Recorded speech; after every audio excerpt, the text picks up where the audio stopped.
हमेशा याद रखिएगा, परमेश्वर का वचन एक हथौड़ा भी है और परमेश्वर का वचन एक तलवार भी है। बहुत सारे आज मैं लोग देखता हूं, वो बड़े गुस्से में प्रचार करते हैं या बहुत ज्यादा शाउट करके प्रीच करते हैं। पवित्र आत्मा के द्वारा अभिषेक से भरकर प्रचार करना वो एक अलग ही बात होती है, लेकिन कुछ लोगों को ऐसा लगता है कि अगर वो गुस्से में बात करेंगे या तो वो बहुत शाउट करके बात करेंगे तो इससे लोग डरकर पश्चाताप करेंगे। मैं आपको बताना चाहता हूं, शायद उन्होंने इस वचन का सही अर्थ नहीं जाना है कि परमेश्वर का वचन एक तलवार है। मैं आपको बताना चाहता हूं कि परमेश्वर के वचन को तलवार एक्चुअली क्यों कहा जाता है। याद रखिए, ये एक मर्डर करने वाली तलवार नहीं है, एक सर्जरी करने वाली तलवार है। मैंने बहुत बार इब्रानियों में यह वचन पढ़ा था जिसमें लिखा है कि परमेश्वर का वचन एक दो-धारी तलवार है। इसका मतलब ये एक तलवार है जिसके इस बाजू भी वो चोखा है, इस तरफ भी वो तीखी है, चौखी है, दोनों तरफ अच्छी है। मतलब मैं कहां से भी उसको चलाऊं तो वो कट करेगी करेगी। पर मैं आपको बताना चाहता हूं, यीशु मसीह ने जो तलवार हमें दी है वो तलवार किसी को मारने के लिए नहीं है। कैसे कि अगर मैं सिर्फ एक ऐसा व्यक्ति हूं जो सिर्फ और सिर्फ लोगों को गुस्से से प्रचार करता हूं या सिर्फ परमेश्वर के क्रोध के बारे में बताता हूं, नहीं तो आप नरक चले जाओगे, पश्चाताप करो, तो मैं आपको बताना चाहता हूं इससे कुछ नहीं होगा। लोग सिर्फ 2 दिन डरेंगे, रिपेंट भी करेंगे, लेकिन 2 दिनों के बाद वापस वो अपनी अभिलाषाओं में फंस जाएंगे। लेकिन याद रखिएगा, हमें अपने प्रचार में लोगों को यह भी बताना है कि पाप से निकलने के लिए परमेश्वर का अनुग्रह भी है, जिससे वो परमेश्वर के वचन को जानकर बहुत इजीली बाहर आ सकते हैं। तो याद रखिएगा, यीशु मसीह ने जो आपको तलवार दी है वो मर्डर करने के लिए नहीं दी है, वो सर्जरी करने के लिए दी है। जिसे आज भी अगर हम डॉक्टर के पास जाएं और जब डॉक्टर ऑपरेशन करते हैं, अगर उनके हाथ में एक छुरा है तो उन्होंने अपने पेशेंट को मारने के लिए नहीं, लेकिन अपने पेशेंट में जो गंदी बात है, जो गंदी चीजें हैं, उसे काट के अलग करने के लिए ली है। तो हमारे पास एक ऐसी स्वॉर्ड है जो हीलिंग की स्वॉर्ड है, और मैं बिलीव करता हूं आज वही तलवार जिससे लोगों की सर्जरी होती है, जिससे लोग चंगे होते हैं, वो आज इस कैमरा के थ्रू चलेगी और बहुत सारे लोग ब्लेस्ड होंगे। आमीन। आइए, मैं चाहता हूं हम सब मत्ती का 13 अध्याय ओपन करें और हम सिर्फ एक वचन पढ़ेंगे और फिर उसके बाद मैं आपको एक्सप्लेन करना चाहता हूं। 13 का वर्स 13 का 23, मैथ्यू 13 वर्स 23, ये इस समय आपकी स्क्रीन पर है। जो अच्छी भूमि में बोया गया वह यह है जो वचन को सुनकर समझता है, फल लाता है, कोई 100 गुना, कोई 60 गुना, कोई 30 गुना। मैं चाहता हूं अब आप इस बात पर ध्यान दीजिए। आप सभी जानते हैं पुराने नियम में आदम से लेके मलाकी तक इन सारी किताबों में एक जाति का जिक्र है और वो है इज़राइल। इज़राइल कौन थे? ये परमेश्वर के वो लोग थे जिनको परमेश्वर ने चुना था। इब्राहिम इज़राइल का एक पिता है, जहां से शुरुआत हुई वहां से इसहाक पैदा हुआ, इसहाक से याकूब पैदा हुआ, याकूब से एक बहुत बड़ा वंश आया। आप जानते हैं इस पूरे खानदान से इतने सालों में परमेश्वर ने अगर कोई उम्मीद की तो वो ये थी कि ये वो लोग बने जो परमेश्वर के साथ चले और परमेश्वर के फल, परमेश्वर का स्वभाव उनमें दिखाई दे। लेकिन मैं आपको बताना चाहता हूं, ये लोग पूरी तरह से फेल हुए थे, और जब ये लोग फेल हुए तो अब जो मौका है वो अन्य जातियों को मिला है, और वो है हम सब अलग अलग जातियों में से प्रभु के पास आए हैं, लेकिन आज हम एक ही जाति हैं, हम मसीह के लोग हैं और हम उसके लोग हैं। और मैं आपको बताना चाहता हूं, अगर परमेश्वर आज भी अपने लोगों से कुछ उम्मीद करता है तो वो यही उम्मीद करता है कि उसके लोग उसके साथ चलें और परमेश्वर अपने लोगों में दिखाई दे। और परमेश्वर कैसे दिखे? और वो है आपके स्वभाव में, आपके नेचर में। एक व्यक्ति का नेचर ही चेंज होना उसके लिए सबसे बड़ा चैलेंज होता है। मैं आपको बताना चाहता हूं, आप बहुत सारी चीजें बदल सकते हो, आप बहुत सारी चीजों को चेंज कर सकते हो, लेकिन एक काम इम्पॉसिबल है जो आप कर सकते हो, वो है अपने आप को बदलना।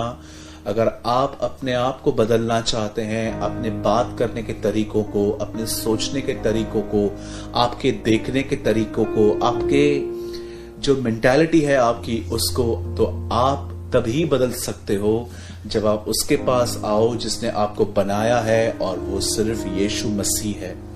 अब देखिए यीशु, अब यहां पर हमने क्या पढ़ा? यहां लिखा गया है कि अच्छी भूमि में बोया गया बीज 30, 60, 100 गुना फल लाता है। अब मैं आपको कुछ समझाना चाहता हूं कि आप में से जितने भी लोग मुझे इस समय देख रहे हैं, प्लीज अलर्ट हो जाइए। मैं बिलीव करता हूं कि आपने बीज बोने वाले इस दृष्टांत को बहुत बार सुना होगा, लेकिन मैं आपको सच कहता हूं, ये वचन ऐसा वचन है, ये हमेशा आपके सामने एक चैलेंज रखेगा, आपके अंदर ताजगी लेकर आएगा और आपके जीवन को बदलेगा। अब ध्यान दीजिए, इस पूरे दृष्टांत में कुछ चीजें हैं। सबसे पहले किसान परमेश्वर है, बीज यीशु मसीह है, जमीन हम हैं, और फल हमारा स्वभाव है। ये 4 चीजें यहां पर हैं। बाइबल बताती है बीज बोने वाला बीज बोने के लिए चला। अब याद रखिए, यूहन्ना 15 में यीशु ने कहा मेरा पिता किसान है, और एक किसान अपने हाथ में बीज लेकर निकला है। जरा जो मैं कहता हूं उसका एक पिक्चर बनाइए अपने माइंड में कि एक किसान है और उसके हाथ में बीज है। अब जब वो अपने खेत की तरफ जा ही रहा है बीज को बोने के लिए, तो पहले लिखा गया है, ये अब तक बोए नहीं गए थे। लिखा है कुछ बीज मार्ग के किनारे गिर गए, बोए नहीं गए थे, ये गिर गए हैं। उसके बाद आप आगे पढ़ेंगे तो आपको पता चलेगा कि कुछ बीज उसने वहां फेंके जहां पर पथरीली भूमि थी, और उसके बाद लिखा गया है कुछ बीज उसने वहां पर डाले जहां पर बाद में झाड़ियां आ गई। मैं आपके लिए पढ़ रहा हूं, ध्यान दीजिएगा।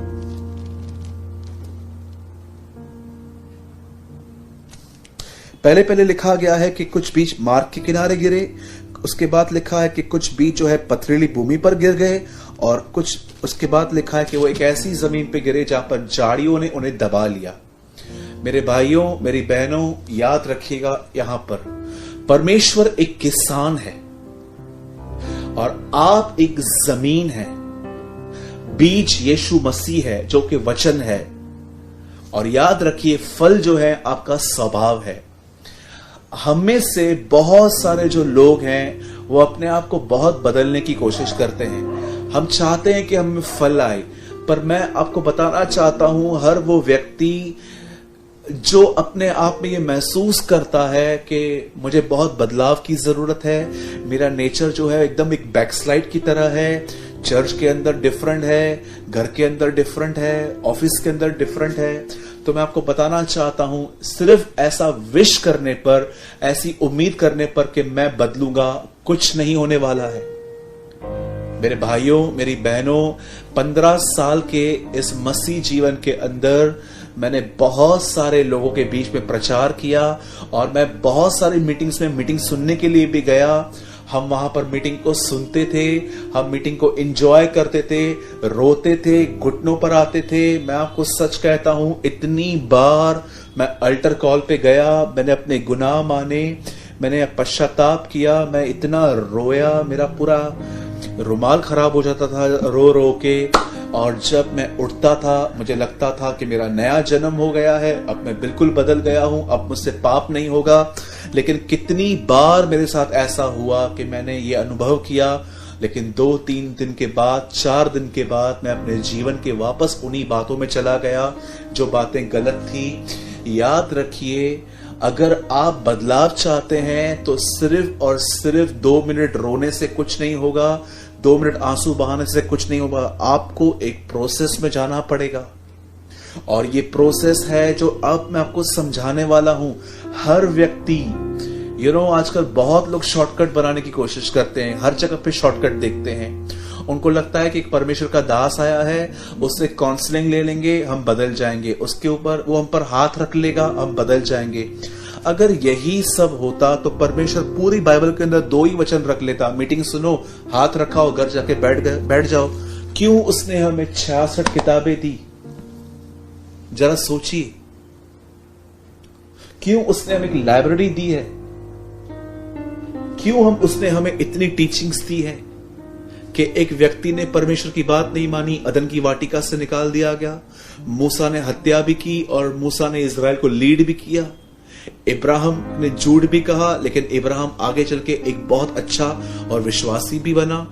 क्यों दाऊद के लिए लिखा गया है कि उसे व्यभिचार भी हुआ, लेकिन उसे युद्ध भी जीते। क्यों बाइबल के अंदर इनकी अच्छी और बुरी दोनों बातें लिखी हुई हैं। ये बात अलग है कि बहुत सारे लोग सिर्फ बुरी बातें ही जानते हैं, लेकिन उनकी अच्छी बातें नहीं जानते हैं कि उन्होंने कितने बड़े बड़े काम भी किए थे। मैं आपको बताना चाहता हूं, अगर आप एक शॉर्टकट में बिलीव करते हो कि बस एक पावरफुल प्रीचर को सुनना है, किसी के ऊपर किसी से हाथ रखवाना है, किससे काउंसलिंग लेनी है, तो फिर परमेश्वर आपको 66 बुक्स क्यों देता? मैं आपको बताना चाहता हूं, परमेश्वर ने हर किताब इसलिए रखी है ताकि एक अच्छा नेचर, एक अच्छा कैरेक्टर हम में उत्पन्न हो, पैदा हो पवित्र आत्मा के द्वारा, और हम मसीह की डील डोल में बढ़ते जाएं, हम मसीह की तरह बने और भले काम करें। अब यहां पर लिखा गया है कि परमेश्वर एक दिन अपने हाथ में बीज बोने के लिए निकला। जैसे ही वो निकला, वचन कहता है वह किसान जो परमेश्वर खुद है, पहले जानते हैं वो जो बीज हैं वो मार्ग के किनारे गिर गए। ये जो हैं ये फील्ड में नहीं डाले गए हैं, लिखा है गिर गए। उसके बाद आप आगे बढ़ेंगे तो लिखा गया है कुछ बीज ऐसी जमीन पे गिरे जहां पर पत्थर थे, पथरीली भूमि थी। उसके बाद अगर आप और आगे जाएंगे तो आपको पता चलेगा कुछ बीज ऐसी जमीन पे गिरे कि झाड़ियों ने उन्हें दबा लिया, लेकिन कुछ बीज अच्छी भूमि पर गिरे। कोई 30 गुना फल लाया, कोई 60 गुना लाया, कोई 100 गुना लाया। आइए कन्फेस कीजिए, कहिए मैं 100 गुना ले आऊंगा, मैं 100 गुना लाऊंगा। अब ये प्रभु यीशु मसीह ने ये सब बातें तो बोल दी, लेकिन चेलों को और बहुत सारे लोगों को ये बातें नहीं समझ में आई। तब एक्चुअली चेलों ने उससे पूछी। आप जानते हैं बाइबल सिर्फ पढ़ने से समझ में नहीं आती है, बाइबल उन्हें समझ में आती है जो उसके लेखक से बात करते हैं। और जानते हैं ये लेखक इन दिनों में कहां रहता है? आपके अंदर।